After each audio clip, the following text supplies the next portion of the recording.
He said it's not bubbling. What should I do? Oh, that's Joe. Yeah, exactly. And it's like, okay, if it's not bubbling, don't sweat it. You probably don't have a good seal. Yeah. Wait, that's been written about 10 million times somewhere. Yeah, I know, But right?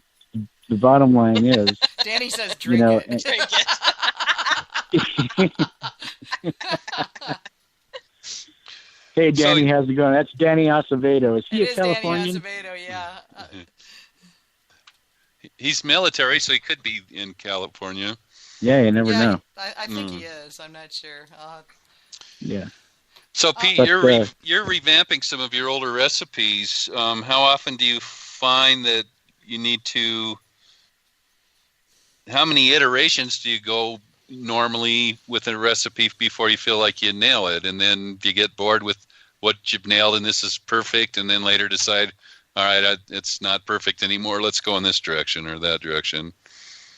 I'm a tweaker. I'm one of those kind of people that are not happy with anything if it's sat for more than, X amount of time. Mm-hmm. To put it in perspective into everyday life, I'm the kind of guy that will print a memo. I'll go over to the printer and look at it, and if there's a blemish on the paper or if it doesn't look right to me, I'll go and print it again. If I pick it up and I've got a thumbprint on it, I'll go over and I'll print it again. That's the kind of way that I do things. And so I'll keep doing it and doing it and doing it until I just get either tired of doing it or until I'm satisfied that that's the way it should be. And then I'll walk off. And then the curse of all curses, I'll pull it out of my desk 6 months later and look at it and go, what the fuck was I thinking? Mm. It's all like, this is all wrong. And so I guess I while I'm very happy with what I, put in the bottle and share with friends, right? At the time that I do it, a couple of years down the line when I pull it out, I'll go like, and that's the other curse. It's all like, I remember things while I'm doing them. So like, when I'll remember the process and I'll go like, I thought about adding more of this, or I thought about not add as much of that, or I thought about doing this to it or whatever. I should have. Following your really first good. instinct, huh? Yeah. Yeah. Mm-hmm. And I think that's a really good thing. But I would temper that with follow your first instinct once you have a good grasp of the basics and how to make it. Mm-hmm. And once you've got that down, then it's time to, to get out and solo out and, Phrygian or Mixolydian or any of the other ones that you want to go crazy with. But sure. The fifth mode of B harmonic minor, as John McLaughlin likes. But the bottom line is, I think it's really important to get the basics down, and I just don't see a lot of people wanting to do that. I agree. Especially after reading all of the posts on Facebook. Hi, tell me everything I need to know about making mead, and do it quickly and do it organized so I don't have to spend any more time than I really want to because I've got a really busy life. And I really wouldn't want to study and learn any of this stuff for my own self. It drives me crazy too. What do you want us to do? Would you want us to just come over and make it for you? That's spoon feeding you? I mean, I've got time this Saturday. I've got 30 minutes this Saturday. Can you make me a batch in 30 minutes? But I don't want to read anything or study or... I get weekly. I get at least 2 or 3 emails a week through the Got Mead contact page saying... wanting recipes. No, tell me how to make mead. It's like you're on a page that tells you how. It actually has a step-by-step guide.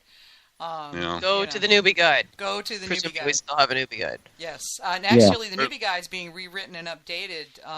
Awesome. Rob took it on, and he's going to update it so that it covers all the newest techniques.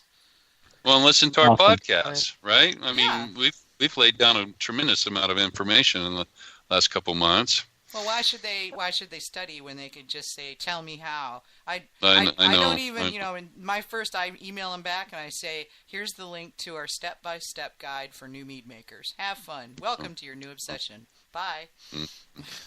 Yeah, and it's honestly, to me, the questions are like, I've got 5 pounds of orange blossom honey. What should I do? That's like walking into, a forum about raising children and going, hi, I have a kid now. How should I raise it? Yeah. I got to say, Pete, when you were kind enough to kind of point me in a direction the other day when I told you that I was struggling with basswood and I just couldn't. What you've talked about has been fabulous information, and thank you so much. I was already kind of there going, this, and I think I approached you going, this honey just won't tell me what it wants to be. And there you go. Yeah, and with just a couple minutes, when you said, what about making a sarsaparilla, I said, when we hung up, although we were messaging on Facebook, I was just blown away. I'm going, how come I didn't see that? Because here I'm getting woody, I'm getting hay, I'm getting menthol or camphor, maybe mint, depending on how you look at it.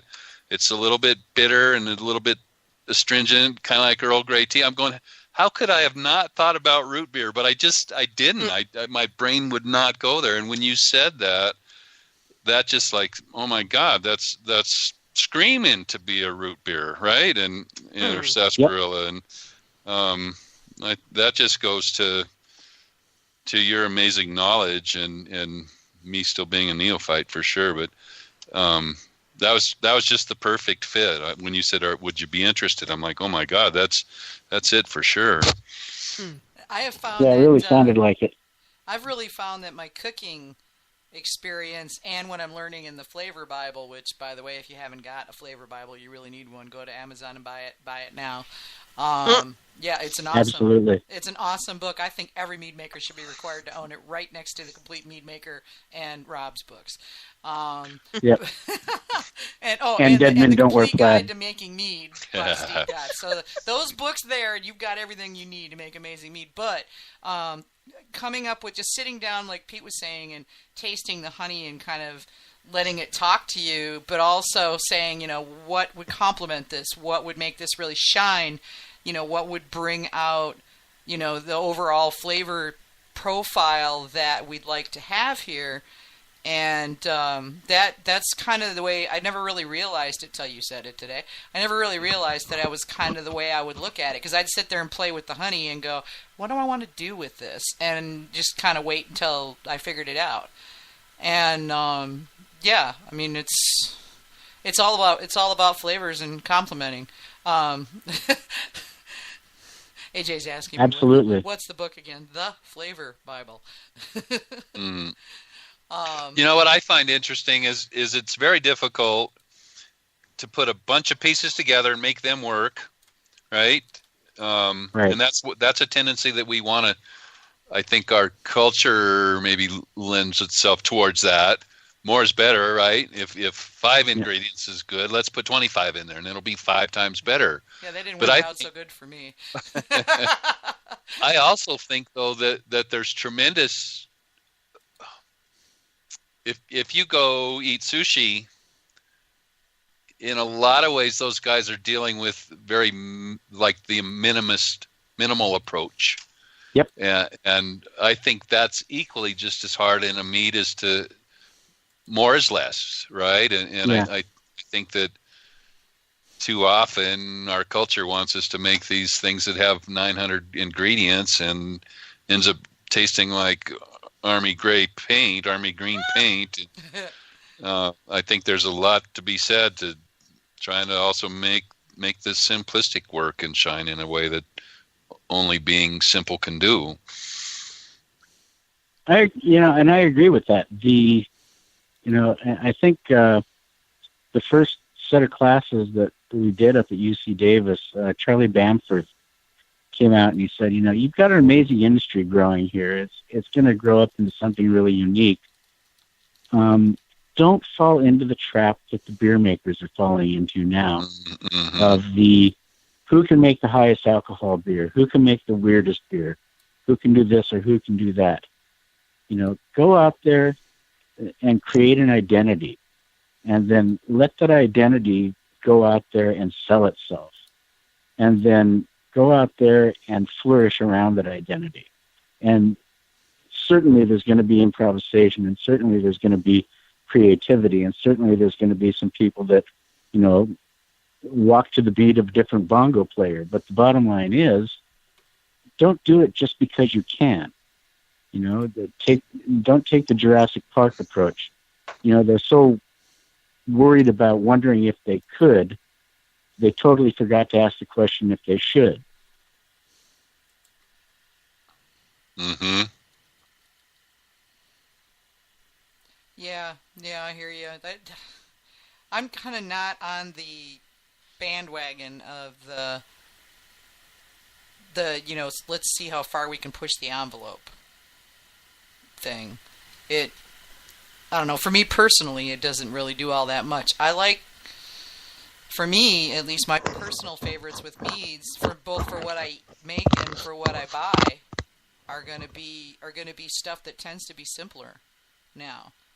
It's rare that I have more than 3 or 4 ingredients, and usually the extra ones are things like spices. Right. And simple stuff like vanilla and cinnamon, Yeah, I think it's important. I think it's important to experiment, and I think it's important to try different things. And certainly in the process of doing that, you're going to go outside the normal box. And, there is no box as far as mead making is concerned, as far as I feel. I don't think that we should consider ourselves to be bounded by any boxes. But yeah. I also don't think that we should play a half-hour-long saxophone solo that's very difficult for anybody who doesn't have any musical training to understand as it applies to mead. In other words, taking a mead and just throwing it into all kinds of different directions it has its place. And there's a lot of people that want that kind of stuff, and I think that's great. But at the same time, there's going to be a more mainstream that is going to be appealing to the mainstream crowd, which is most of your buyers. I can't really say that commercially because I'm not a commercial mead maker, and I have no credibility when I say that, as far as being a commercial mead maker, because I'm not. But in comparing that with what I see people buying at the store when I'm at the store with wine and beer and spirits, there's other stuff on the shelves out there, but the stuff that's moving the quickest is the stuff that resonates with a degree of simplicity and predictability to the buying public. And I think that's where the meat of, the attraction for mead will end up being. And there's going to be some folks out there that make all kinds of different kinds of things that are going to attract a following because it's not the standard thing. And there are people out there that just don't want to play, the standard tune all the time. And I get that, and I'm that way myself. I like to try different things. I like to do different things, but I don't do it just for the sake of doing it. Yeah. Yeah, I'm right there with you. I don't know. I mean, I've had some really amazing what box meads. Weird mills, as we called them back when, you and I were still working at the International Mead Fest. And oh, yeah. Yeah, I mean, this one I had tonight would qualify as that. Bananas Foster's, bananas and bananas, brown sugar, coffee, and vanilla beans, and it was really good. And cool. Yeah, and so I like a lot. I'll try any mead.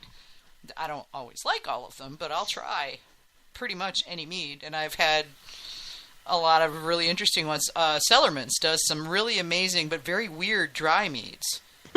I mean, some of the flavor profiles they put together are things like, well, I don't know if I want to try drinking that. And then I drink it, and it's really good. One of them was, in fact, a dry session beet mead. That was amazing.